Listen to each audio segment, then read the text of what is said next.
Assalamualaikum warahmatullahi wabarakatuh. Saya Syahid Febrian dengan NPM 212151012 dari kelas 2021A, Prodi Pendidikan Matematika. Video ini dibuat untuk memenuhi salah satu tugas dari mata kuliah Filsafat dan Sejarah Pendidikan dengan dosen pengampu Bapak Dedi Nurdiane, TRS MPD. Video ini berjudul Hakikat Belajar dan Pembelajaran Matematika.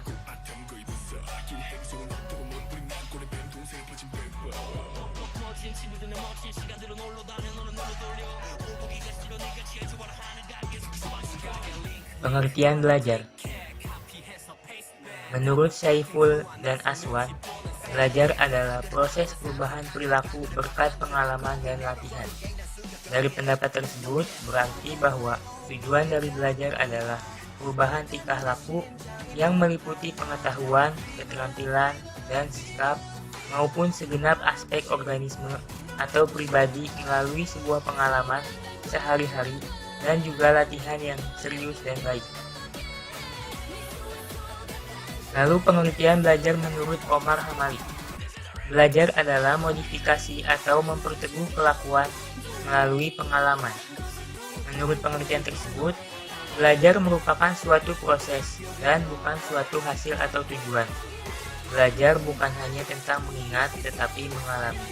Hasil dari kegiatan belajar bukan penguasaan hasil latihan, tetapi memodifikasi, memperteguh, atau mengubah kelakuan. Dan yang ketiga, menurut Thorndike, belajar adalah proses interaksi antara stimulus dan respon. Stimulus yang dimaksud adalah hal-hal yang dapat merangsang atau menimbulkan terjadinya kegiatan belajar seperti pikiran dan perasaan.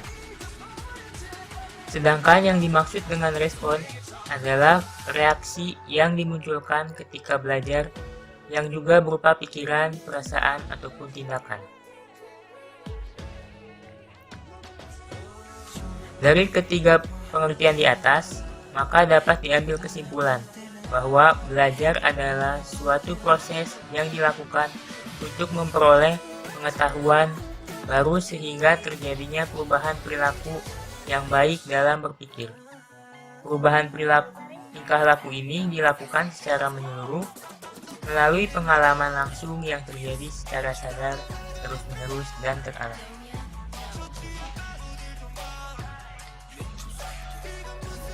Lalu selanjutnya ada pengertian pembelajaran matematika. Menurut Susanto, pembelajaran matematika adalah suatu proses belajar mengajar yang mengandung dua jenis kegiatan yang tidak terpisahkan. Kedua kegiatan tersebut adalah belajar dan mengajar. Keduanya akan berkolaborasi secara terpadu menjadi suatu kegiatan interaksi di saat pembelajaran matematika sedang berlangsung. Lalu menurut A. Suyitno, pembelajaran matematika adalah suatu proses atau kegiatan guru matematika dalam mengerjakan matematika kepada peserta didiknya. Di dalam kegiatan tersebut terkandung upaya guru untuk memberikan pelayanan terhadap kemampuan dan kebutuhan peserta didik agar terjadi interaksi optimal dalam mempelajari matematika.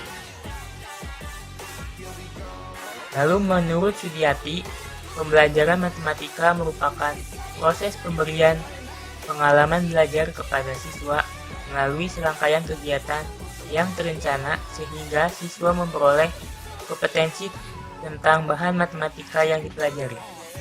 Serangkaian kegiatan tersebut dilakukan melalui pemberian pengalaman, kegiatan interaksi antara siswa dengan guru, siswa dengan siswa, dan juga interaksi antara siswa dengan lingkungannya.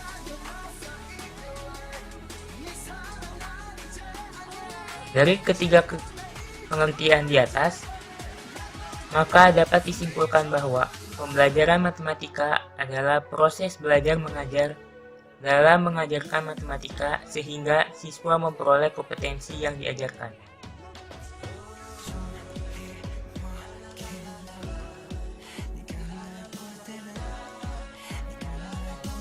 Lalu selanjutnya ada ciri-ciri pembelajaran matematika, yaitu memiliki aksioma, definisi, lema, teorema, dan operasi bilangan. Kebenarannya terjaga konsisten.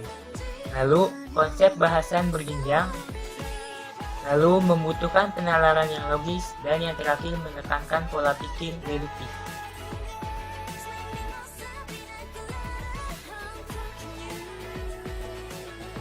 Lalu di sini ada karakteristik pembelajaran matematika. Menurut Suherman, karakteristik pembelajaran matematika di sekolah yaitu: yang pertama, pembelajaran matematika secara langsung. Pembelajaran diajarkan secara bertahap, yaitu dari hal konkret ke abstrak, hal yang sederhana ke kompleks, atau konsep mudah ke konsep yang sukar.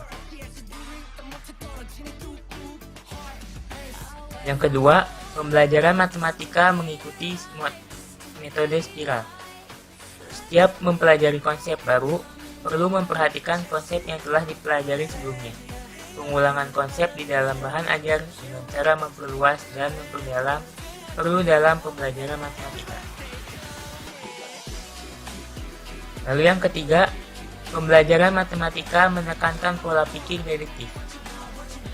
Matematika tersusun secara deduktif, namun harus dapat dipilihkan pendekatan yang cocok dengan kondisi siswa. Dalam pembelajaran matematika, belum sepenuhnya menggunakan pendekatan, tetapi masih bercampur dengan deduktif. Lalu yang terakhir, pembelajaran matematika mengganti kebenaran konsistensi. Kebenaran dalam matematika pada dasarnya merupakan kebenaran konsistensi, tidak bertentangan antara kebenaran suatu konsep dengan yang lainnya. Suatu pernyataan dianggap benar bila didasarkan atas pernyataan-pernyataan yang terdahulu yang telah diterima kebenarannya. Lalu selanjutnya ada pendekatan pembelajaran. Menurut Sagala, pendekatan pembelajaran merupakan jalan yang akan ditempuh oleh guru dan siswa dalam mencapai tujuan instruksional untuk suatu satuan instruksional tertentu. Yang kedua, menurut Rusman, pendekatan diartikan sebagai titik tolak atau sudut pandang kita terhadap proses pembelajaran. Dari dua pernyataan di atas, dapat disimpulkan bahwa pendekatan pembelajaran merupakan jalan yang akan ditempuh oleh guru dan siswa sebagai titik tolak terhadap proses pembelajaran.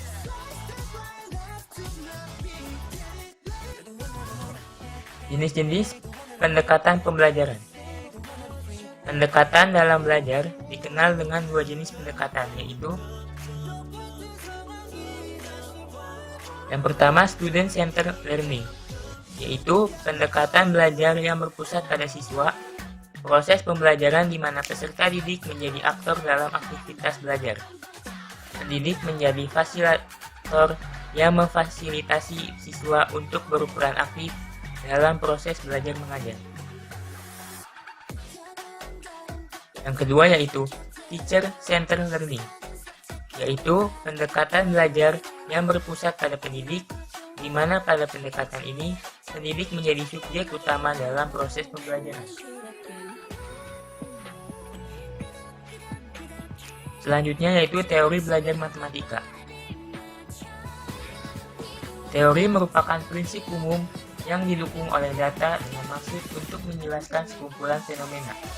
Teori belajar dapat menyatakan hukum-hukum atau prinsip-prinsip umum yang menggambarkan kondisi terjadinya belajar. Di sini terdapat teori belajar Thorndike.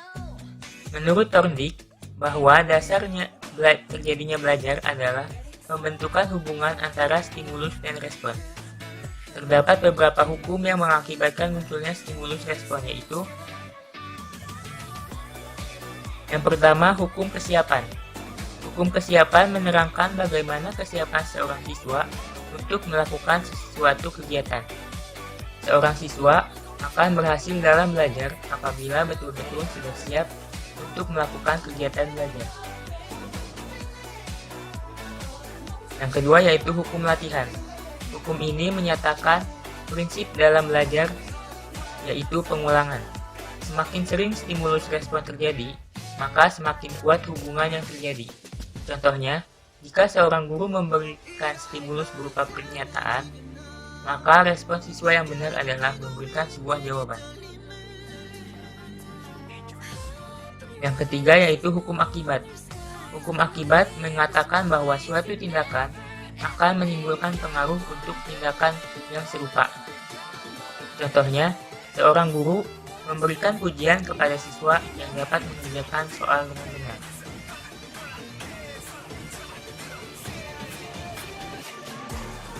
Manfaat pembelajaran matematika. Yang pertama, dapat memecahkan suatu masalah, lalu membuat lebih teliti dan cermat, melatih cara berpikir, dan yang terakhir melatih kesabaran. Mungkin itu saja yang dapat saya sampaikan. Terima kasih. Wassalamualaikum warahmatullahi wabarakatuh.